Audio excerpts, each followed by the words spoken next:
አሰላሙ አለይኩም ኤቭሪዋን እንዴት ናችሁ? እኔ ደህና ነኝ አልሐምዱሊላህ።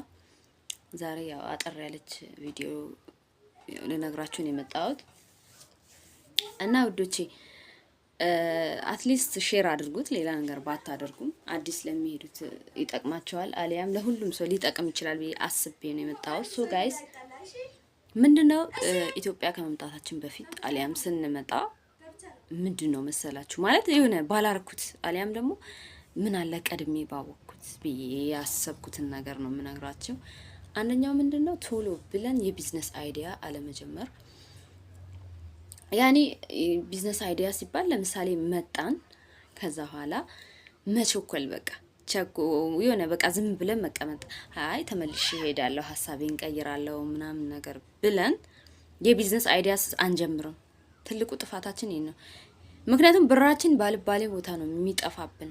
ቶሎ ብለን የቢዝነስ አይዲያ ካልጀመርን ማለት ነው። በራሴ የደረሰው ነው የምር የምነግራችሁ እንጂ የዝም ብሎ ፈጠራ አይደለም። እና መመክረው ምንድነው ቶሎ ብለን ቢዝነስ አይዲያ ውስጥ መግባት። ሌላው ደግሞ ምንድነው ጓደኛ አለማብዛት ነው። በቃ አልባሌ ጓደኛ ስታበዙ በጣም ሪስኪ ነው።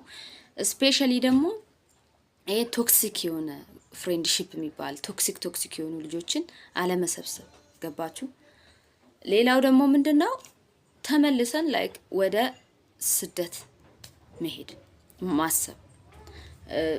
ያኒ መጀመሪያ ቆም ብለን ማሰብ አለብን። አለመቸኮል፣ መረጋጋት።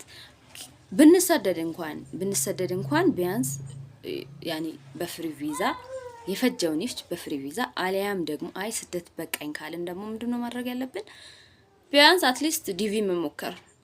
ምክንያቱም ዲቪ በጣም ኢዚ ነገር ነው፣ በጣም ቀላል ነገር ነው። ወላሂ እኔ ሞክሬያለሁ ኢንሻአላህ ፈጣሪ ከረዳኝ ማለት ነው። ይሳካም አይሳካም ጀስት ዲቪ የድላችንን መሞከር። ያው ዲቪ ያው እንደምታውቁት ያው በግሪን ካርድ ነው።